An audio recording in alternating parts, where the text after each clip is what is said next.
E aí, galera do oitavo ano, beleza? Estamos aqui então para a segunda parte do vídeo da aula sobre Revolução Francesa. Vamos aos recadinhos? Façam os exercícios aqui no menu Avaliações. Não se esqueçam, é por aqui que eu vou avaliar vocês, vou dar presença para vocês. Eu tenho notado que alguns alunos nem têm acessado os vídeos, nem têm feito nada e podem ter certeza que vocês vão ter consequências depois, galera. Não estamos de férias, estamos estudando. Então se cobrem, avisem isso lá no grupo no WhatsApp de vocês. Todo mundo tem que fazer, assistir as aulas, fazer os exercícios, tá? Não se esqueçam que eu vou postar os links para os vídeos também aqui no menu Atividades. E nunca se esqueçam, vocês devem participar lá no vídeo no YouTube, tirar dúvidas, participar, fazer perguntas aí, para que a gente possa aprender sempre mais, beleza, gente? Então vamos continuar aqui o nosso estudo sobre a Revolução Francesa. Eu quero retornar aqui à página 41 rapidamente, só para a gente revisar. Nós, então, na primeira parte do vídeo, falamos aí sobre a sociedade francesa, como ela era dividida em 3 estados, o clero, o primeiro estado, o segundo estado, nobreza, terceiro estado, o resto da população, e isso incluía burgueses, moradores urbanos e camponeses, tá? Vimos como toda essa sociedade era baseada em privilégios e desigual. Vimos também que uma grave crise financeira abateu a França aí durante o governo do rei Luís XVI, que vai ser o rei que vai sofrer a Revolução Francesa. Vimos que na tentativa de solucionar aí, então, os problemas da França, votar soluções, votar medidas, votar reformas no governo francês para solucionar a crise, vimos que com o absolutismo, o rei mandou fechar a Assembleia, o que levou os integrantes do terceiro estado a formarem uma nova Assembleia, denominada de Assembleia Nacional.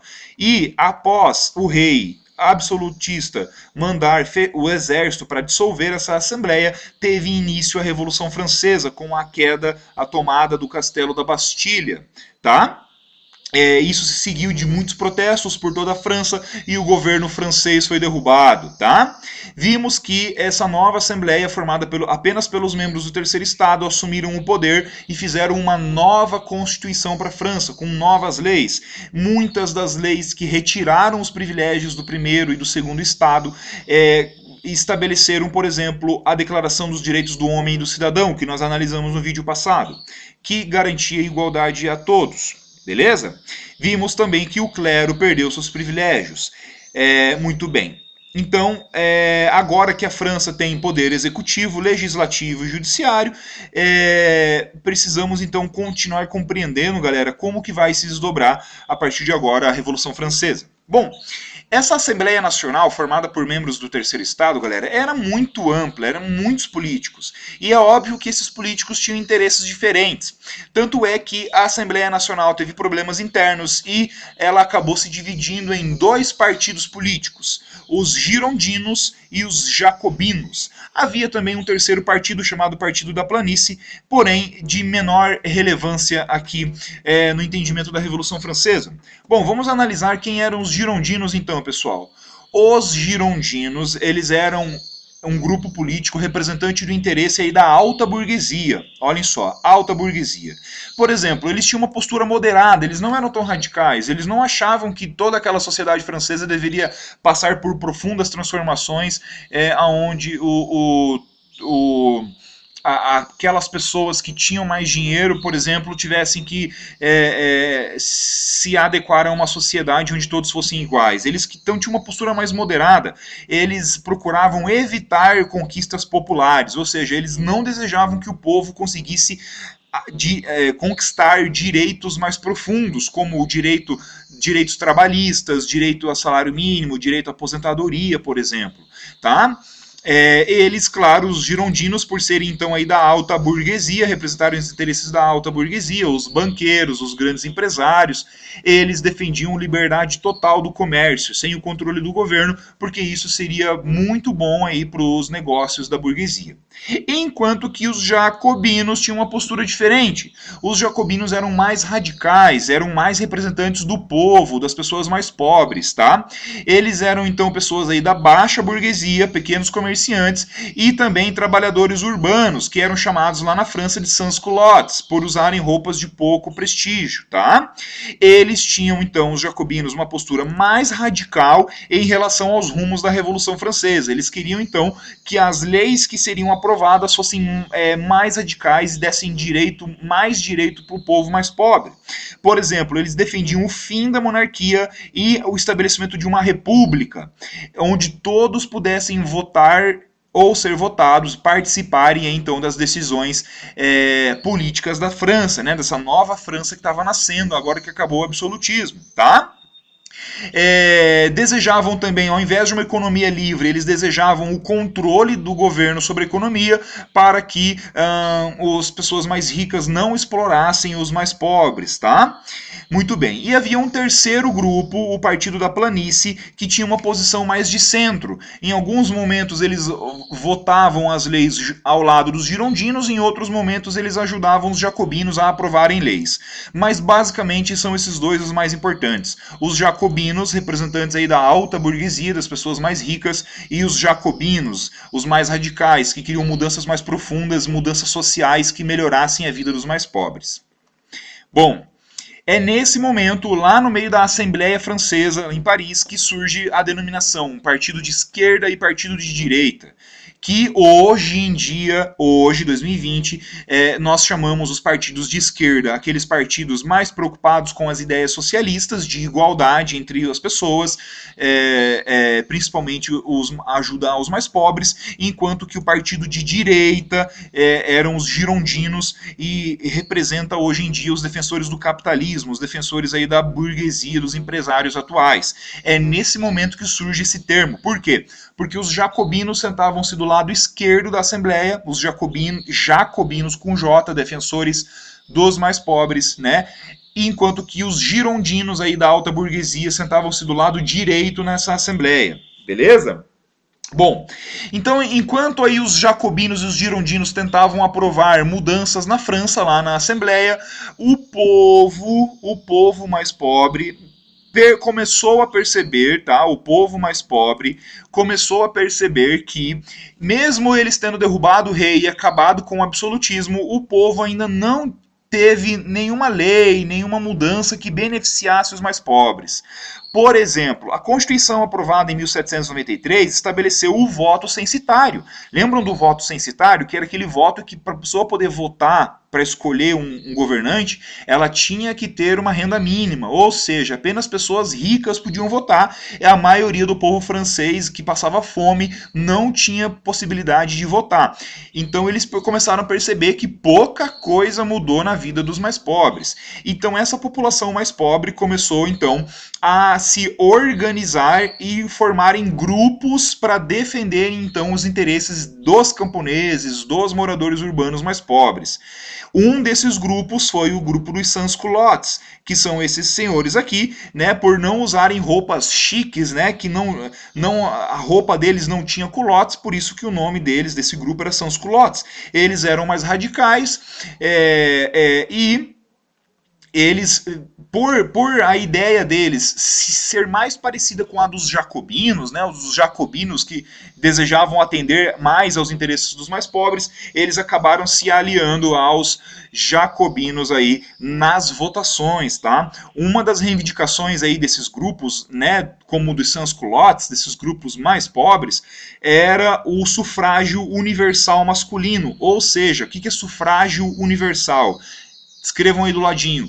É o voto universal. A palavra sufrágio é voto, galera. Então eles queriam que todo mundo, pelo menos os homens, né, pudessem votar, mesmo que a pessoa fosse pobre.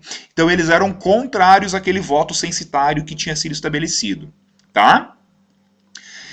Então é muita confusão que estava acontecendo na França. Por exemplo, aqui, ó, pessoas, os rebeldes, a população revoltada invadiu aqui o palácio de Tuileries e prenderam os membros da família real que estavam nesse palácio. Prenderam o rei Luís XVI, a rainha Maria Antonieta e a sua família, tá? Continuando, pessoal. Então, em meio a essa disputa política entre girondinos e jacobinos, né, Em meio a essa confusão toda, os outros reis da Europa, o rei da Áustria, o rei da Prússia, por exemplo, começaram a ficar preocupados com essa revolução que estava acontecendo na França, porque eles tinham medo de que o povo lá do reino deles se espelhasse no povo francês e também fizesse uma revolução para derrubar eles do poder, buscando uma sociedade mais justa, sem privilégios de nascimento. Então, para vocês terem uma ideia, parte da nobreza francesa fugiu da França no meio dessa revolução, fugiu para a Áustria, fugiu para a Prússia, buscando proteção lá desses outros reis europeus. Inclusive, o rei da Áustria disse que se algo acontecesse, se os revolucionários fizessem algum mal para a família real, se eles matassem a família real, por exemplo, eles ameaçaram aí o governo francês, né, dessa Assembleia Nacional, de que eles invadiriam a França. Então, olhem só, a Revolução Francesa extrapolou os limites da França e envolveu, então, passou a envolver outros países, outros reinos aí no meio, como a Prússia e a Áustria, tá? Já que os reis desses reinos não desejavam que essas mudanças, essa revolução, se estendesse para os países deles, tá? Virando a página, pessoal, página 48. Bom, lembram dos jacobinos aí, que eram mais radicais e queriam mudanças mais profundas na sociedade francesa, privilegiando a população mais pobre? Os jacobinos, eles eram comandados por esse líder, o carinha chamado Robespierre, muito famoso aí na Revolução Francesa. Esse carinha aqui é o Robespierre, tá? Ele passou a ocupar a liderança, né, do Partido Jacobino. Eles assumem o poder lá na Assembleia Nacional e criam um governo só dos jacobinos, a Convenção Nacional. Então esse governo dos jacobinos que vai tomar o poder na França a partir de 1793 é chamado de Convenção Nacional. Eles passaram a governar a França, então os jacobinos mais radicais passam a governar a França, né, o pessoal da esquerda. E então, eles governaram a França, né? O Robespierre e os jacobinos começaram a governar a França, governaram por 2 anos, de 1793 a 1794. Durante esses 2 anos, eles criaram o Comitê de Salvação Pública, que seria um órgão do governo responsável por combater os inimigos estrangeiros aí da Revolução, como os austríacos e os prussianos. Além disso, esse Comitê de Salvação Pública serviria para investigar e punir, julgar qualquer pessoa da França, seja girondino ou nobres, ou até mesmo pessoas do Partido Jacobino que fossem contra as ações aí do Robespierre. Então, esse episódio, por ter sido aí bastante violento, ficou conhecido como o período do terror, onde os jacobinos governaram e eles passaram a investigar e a prender todas as pessoas que fossem contra a revolução e contra as ideias dos jacobinos, que desejavam então uma mudança profunda na França, uma mudança que melhorasse a vida dos mais pobres. Para vocês terem uma ideia, durante esses 2 anos, 30 mil pessoas foram executadas na guilhotina. Guilhotina, para quem não sabe, é esse instrumento aqui usado para aplicar a pena de morte, em que cai uma lâmina que corta a cabeça da pessoa fora, tá?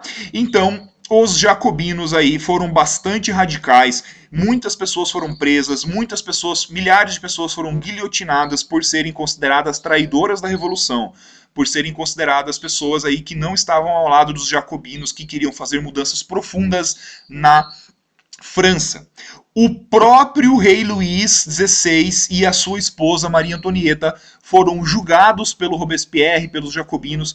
O rei e a rainha, o Luís XVI e a Maria Antonieta, foram julgados pelo Comitê de Salvação Pública e foram executados na guilhotina em 1793. Olhem aqui um quadro feito sobre a execução do rei Luís XVI, que perdeu sua cabeça na guilhotina aí em 1793, durante o governo do Partido dos Jacobinos, o partido aí de esquerda, tá? Ok. Galera, e o que mais que o governo dos jacobinos fez aí pela França? Que tipo de mudanças aí eles fizeram? Será que eles atenderam os interesses dos mais pobres que eles defendiam? Bom, eles então é, decidiram, galera, os jacobinos decidiram dissolver a Assembleia Nacional e convocar novas eleições para fazer uma nova Constituição para a França. Já tinha acabado de ser feita uma Constituição para a França, porém eles acharam aquela Constituição uma Constituição que atendia os interesses da burguesia, dos girondinos, né? Do pessoal da direita, e eles então decidiram fazer uma nova Constituição para a França, que foi aprovada em 1793. Essa Constituição foi muito louca. Ela foi a Constituição extremamente moderna para o mundo daquela época, no final do século XVIII. Por exemplo, o que essa nova Constituição aí feita pelos jacobinos estabeleceu, galera? Primeira coisa, o direito de voto a todos os cidadãos franceses, ou seja, acabou o voto censitário. Agora qualquer pessoa, independente do dinheiro que ela tem, ela podia votar. Então a votação foi ampliada para todas as pessoas. Além disso, os jacobinos, através dessa Constituição, criaram um ensino público obrigatório. Então o governo francês aí dos jacobinos passou a construir escolas para atender a educação de todos os cidadãos, os jovens cidadãos franceses. E esse ensino passaria a ser obrigatório, todos deveriam ir à escola, aprender a ler, etc. Tá? Além disso, os jacobinos fizeram o que mais? O confisco dos bens da nobreza, todos os bens aí dos nobres da França, dos antigos nobres da França, foram confiscados e o preço dos produtos, principalmente da comida, passou a ser tabelado, com o objetivo de beneficiar os mais pobres que não tinham condições de pagar por produtos muito caros, tá? Criaram também imposto progressivo, quanto mais dinheiro a pessoa tivesse, mais imposto ela pagava, quanto menos dinheiro a pessoa tivesse, menos imposto ela pagava, e além disso, criaram isso aqui, ó, que é uma coisa incrível para a época, aposentadoria e uma ajuda social, ou seja, o governo ajudaria pessoas em situações de miséria. Além disso, também aprovaram aí o fim da escravidão nas colônias francesas. Então, todas as colônias que a França tivesse na América, em outras partes do mundo, a escravidão seria abolida. Vejam então que nesse parágrafo a gente analisou uma série de mudanças profundas que foram influenciadas diretamente pelas ideias iluministas, e os jacobinos levaram a sério esse negócio de acabar com o absolutismo e fazer uma nova França mais moderna e com igualdade para todos, tá? Muito bem. Então, até que foi tão importante essa Constituição que ela foi considerada aí pelos revolucionários franceses como o início de uma nova era, tá bom? Bom, virando a página, pessoal, vamos falar agora sobre o fim do governo dos jacobinos e a chegada dos girondinos ao poder. Bom, aquele período chamado do terror, em que muitas pessoas foram perseguidas e mortas aí por serem contra as ideias dos jacobinos, isso acabou causando disputas internas aí no Partido Jacobino. Um lado do Partido Jacobino queria que essa radicalidade continuasse, outro lado do Partido Jacobino queria algo mais moderado, queria algo mais tranquilo, tá? Então, essa confusão interna no Partido Jacobino deu a oportunidade para que os girondinos, lá, os considerados de direita, os caras da alta burguesia, voltassem ao ataque e tentassem tomar o poder, tá? E o próprio Robespierre, que era o líder dos jacobinos, né, ele, por causa da sua postura radical, foi aos poucos perdendo o prestígio dele, perdendo o apoio, e ele acabou sendo preso pelos girondinos, tá? Acabou sendo preso pelos girondinos e acabou sendo executado na guilhotina. Então ele que havia mandado tantas pessoas serem executadas, a guilhotina acabou tomando do próprio remédio, tá? Muito bem. Aqui, ó, esse texto, pessoal, do final da página 49, fala mais sobre esse problema interno dos jacobinos, e inclusive o historiador fala aqui, ó, que a revolução estava devorando a si mesma, citando aí o fato de que os próprios girondinos começaram a brigar entre si aí, sobre o governo francês e deram espaço para que a alta burguesia francesa chegasse ao poder, tá? Então podem pausar o vídeo, responder aqui para a gente continuar, tá bom? Agora eu quero que vocês vão lá para a página, vamos pular aqui a página 50, eu quero que vocês vão lá para a página 51, pessoal. 51, estamos acabando o livro, galera. Esse texto aqui do começo da página 51, tá, fala sobre a criação da educação pública na França pelos jacobinos, tá? Educação gratuita, pública, universal, ou seja, para todos os sexos, meninos e meninas, para crianças de todas as classes francesas e todas as idades, tá? É interessante esse texto também, mostra aí o quanto que as ideias iluministas baseadas na razão, na igualdade, na ciência, começaram a mudar aí a França e vão se espalhar pelo mundo, tá? Então, além disso, eu quero que vocês leiam o texto e respondam também a letra A e a letra B. Bom, vamos para o final então da Revolução Francesa, pessoal. Coloquem aqui no subtítulo Diretório, tá? Então, galera, naquele momento em que os jacobinos estavam enfraquecidos, quem se aproveitou para fazer um golpe, né, um golpe armado e derrubar os jacobinos do poder, foram os girondinos, aí, o pessoal da direita, né, representantes da alta burguesia. Os girondinos se organizaram e em 1794 deram um golpe que tirou os jacobinos do poder, tá? Então, quem assumiu o governo agora na França a partir de 1794 vai ser os girondinos. Então, vamos aqui a linha do tempo dos acontecimentos da Revolução Francesa. Então, a França era absolutista, passou por uma revolução, o rei saiu de cena. Quem assume o poder, no primeiro momento, são a Assembleia Nacional, formada por todos os políticos do Terceiro Estado. Depois, em 1793, quem toma o poder são os jacobinos, aí, mais radicais, defensores, genericamente, aí, defensores dos interesses dos mais pobres, camponeses e trabalhadores urbanos. E agora, em 1794, nós vamos ver os girondinos, representantes da alta burguesia, chegando ao poder aí na França, tá? O que eles vão fazer agora que então a alta burguesia tomou o poder? Será que eles vão anular aquela Constituição que os jacobinos tinham feito um ano antes? Aquela Constituição que dava o voto para todo mundo? Que estabelecia aposentadoria, que confiscou os bens da nobreza, que criou educação para todo mundo na França? Vamos ver aqui. Então, os girondinos organizaram um novo governo que passou a ser chamado de diretório. Então, o governo dos girondinos é chamado de diretório. E eles ordenaram o fechamento de todos os clubes jacobinos. Então, o Partido Jacobino foi proibido aí pelos girondinos, né? Vejam que loucura, e a Revolução Francesa, tá? Continuando, o que eles fizeram? Durante esse governo do diretório dos girondinos, aquela Constituição de 1793, feita pelos jacobinos, que eu acabei de citar, aquela Constituição foi suprimida e um novo documento foi elaborado, ou seja, eles anularam aquela Constituição e fizeram uma nova Constituição. Então todas aquelas ideias incríveis dos jacobinos foram anuladas.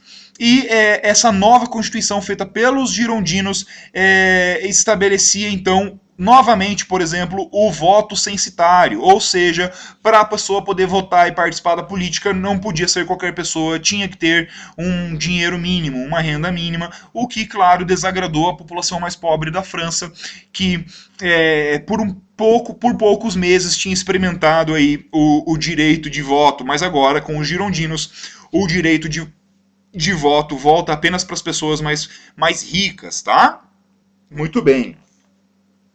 E lembrando que a França, já havia anos que a França estava vivendo todo esse turbilhão aí da Revolução Francesa, e os girondinos, representantes da alta burguesia, queriam então acalmar os ânimos na França, queriam restabelecer a ordem na França, porém, para isso, para solucionar essa instabilidade, os girondinos precisavam de algum governante com uma forte liderança, alguém que conseguisse unir todo mundo na França e reestabelecer a ordem para que os negócios da alta burguesia pudessem se desenvolver, assim como tinha acontecido na Inglaterra, lá na Revolução Inglesa.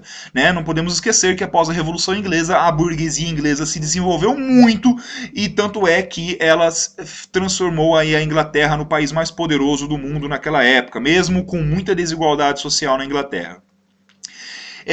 Então eles criaram um novo, os girondinos criaram um novo tipo de governo, chamado de consulado.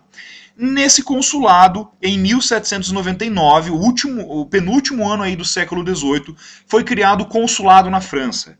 Nesse consulado, nessa forma de governo, o poder executivo foi entregue a 3 cônsules, por isso que o nome é consulado. Seriam então uma espécie de 3 presidentes na França. O primeiro, o Napoleão Bonaparte, que era um general aí, militar francês. Ele era um general, jovem general, já tinha um forte prestígio na França por ter defendido a França contra a invasão da Áustria e da Prússia após aí a guilhotinada no rei e na rainha, tá? Além do Napoleão Bonaparte, também havia o abade Sieyès e também um outro general militar chamado General Duco. Então, os girondinos, representantes da alta burguesia, dividem o poder executivo em 3, dividem a presidência em 3 e escolhem aí 3 pessoas que, na visão deles, poderiam acalmar os ânimos na França e fazer aí organizar a França, trazer de novo a ordem na França.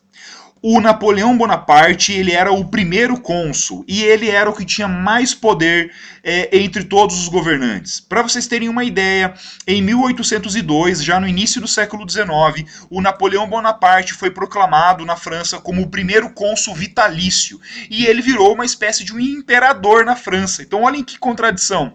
A Revolução Francesa foi feita para acabar com o absolutismo e apenas alguns anos depois a França voltou a ter aí um governo hereditário. E o Napoleão poderia, quando ele fosse morrer, ele poderia indicar um sucessor ao governo dele. Então olha que contradição louca. Lembrando que quem colocou Napoleão no poder foram aí os membros da alta burguesia francesa que viam aí na figura do Napoleão Bonaparte a possibilidade de, primeiro, acalmar os ânimos da revolução, acalmar os ânimos do povo francês, reestabelecer a ordem na França e assim fazer com que a economia francesa se desenvolvesse. Esse era o grande interesse aí da alta burguesia francesa, tá?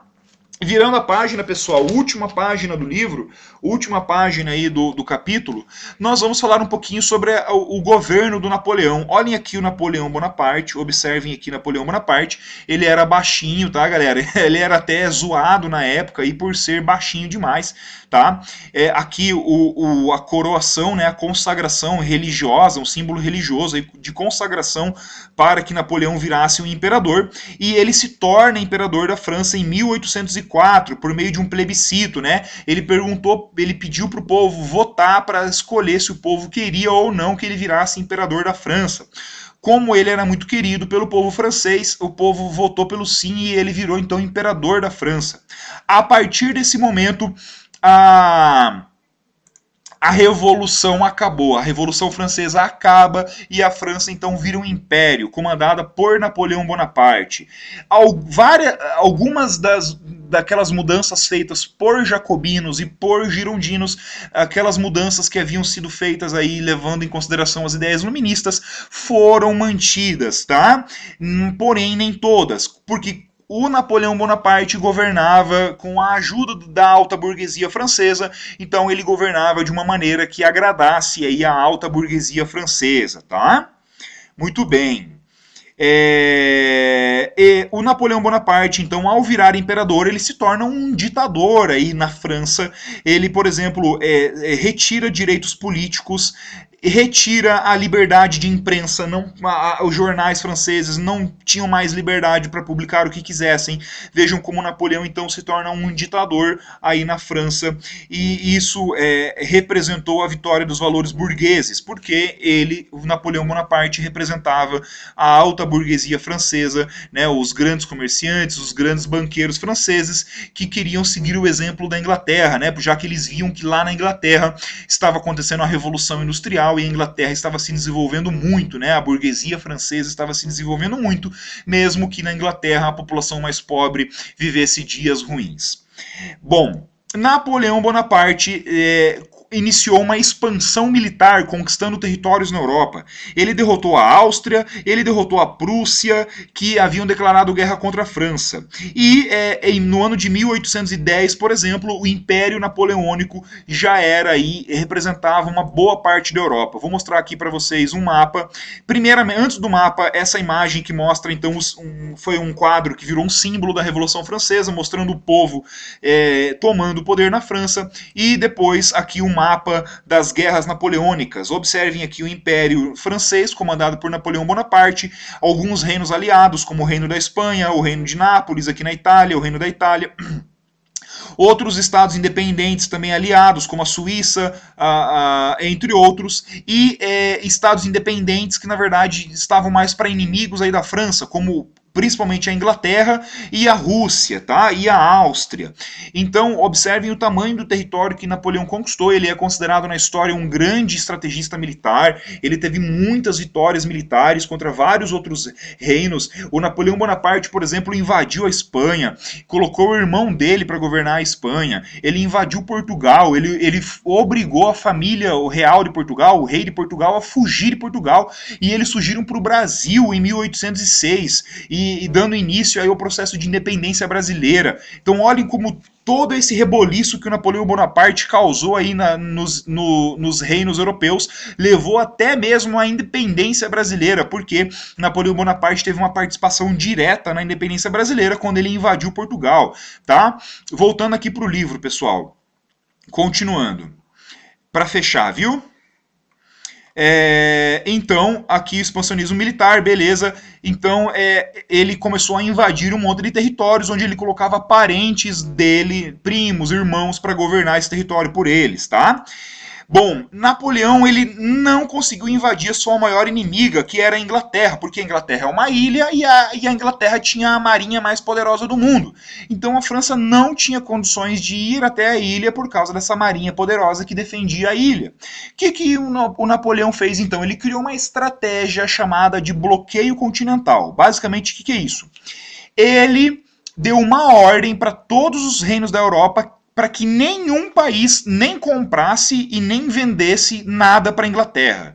Ou seja, ele proibiu, ele tentou bloquear a Inglaterra de fazer comércio com outros países da Europa. Se algum país desobedecesse o Napoleão e fizesse comércio com a Europa, ele invadiria o país. Então ele não podia invadir a Inglaterra, porque a Inglaterra era uma ilha, porém os outros países da Europa ficavam no continente, então ele podia ir com seu exército grandioso e atacar aquele país, tá? Então, todas as nações aí aliadas da França ou qualquer nação europeia era proibida de comercializar com os ingleses. Isso ficou conhecido como bloqueio continental. Não, ele não construiu um muro que bloqueou a Europa. Não, era só um muro imaginário. O bloqueio continental significa que ele tentou proibir os outros países de fazer comércio com a Inglaterra. Ele queria prejudicar a economia da Inglaterra para beneficiar a economia da França, para transformar a França numa superpotência mundial. E, claro, isso ele seguia então assim os interesses lá da alta burguesia francesa que governavam ao lado dele, tá? Bom, a Rússia ficou proibida de fazer comércio com a Inglaterra, porém a Rússia precisava muito dos produtos industrializados ingleses. Então a Rússia desobedeceu o bloqueio continental e fez comércio com a Inglaterra, escondido, em segredo. O Napoleão Bonaparte descobriu e imediatamente ele foi invadir a Rússia com seu exército. Porém, o Napoleão Bonaparte acabou sendo derrotado lá na Rússia por vários motivos. Primeiro que a Rússia é gigantesca, o território russo é muito grande, e então, ao invadir a Rússia em pleno inverno, um frio absurdo de temperaturas negativas, menos 20 graus, menos 15 graus Celsius, os russos conseguiram se defender muito bem e derrotaram os franceses. Além disso, os russos usaram a tática da terra arrasada. O que é isso? O rei da França na época, o rei da Rússia na época, o czar russo ordenou que toda a população fosse fugindo dos franceses, recuando em direção ao interior do território russo e no meio do caminho contaminassem os rios, contaminassem os poços d'água, botassem fogo nas plantações para que os franceses que estavam invadindo a Rússia, marchando sobre a Rússia, não aproveitassem nada do território russo, nem comida e nem água. E então, quando os franceses chegaram lá perto da capital russa, quando houve uma batalha entre russos e franceses, o exército francês estava doente, faminto e fraco, desnutrido, e acabou sendo derrotado lá na França, uma grande vitória francesa contra o exército do Napoleão Bonaparte, tá? 45 mil homens aí do exército do Napoleão morreram nessa guerra, galera. E após a derrota do Napoleão contra a Rússia, os outros reinos europeus que eram inimigos da França, como olhem aqui o mouse, a Áustria, a Rússia, a Prússia, a Suécia, a Inglaterra e a Espanha se uniram, formaram uma aliança militar, fizeram uma aliança de um exército só para enfrentar então aí o Napoleão Bonaparte, que acabou sendo derrotado, preso, ele foi expulso da França, foi preso em uma ilha chamada Ilha de Elba, tá? Nessa ilha de Elba ele permaneceu por algum tempo preso, ele conseguiu com a ajuda de alguns caras fiéis a ele fugir da ilha de Elba, ele voltou para a França, ficou mais 100 dias governando a França, nesses 100 dias ele reformou o exército e foi atacar de novo esses países, só que ele foi derrotado de novo por essa aliança de países inimigas da França nesse momento, e ele acabou sendo derrotado de novo, e dessa vez ele foi enviado para outra ilha, aqui no hemisfério sul, no Atlântico Sul, na ilha de Santa Helena. Nessa ilha o Napoleão Bonaparte acabou morrendo em 1821. Bom, que loucura, né? Vocês viram o tanto de coisa que a gente viu nesse capítulo? Eu sei que os vídeos ficaram um pouco longos, mas não tinha jeito. Após então aí a derrota do Napoleão Bonaparte, a burguesia francesa, a alta burguesia, continua no poder, os interesses burgueses continuam aí sendo representados pela política francesa, e o povão francês vai ter que esperar um pouco mais aí por ver seus interesses atendidos aí na política, tá? Mas esse é um assunto para outra aula. Beleza, galera?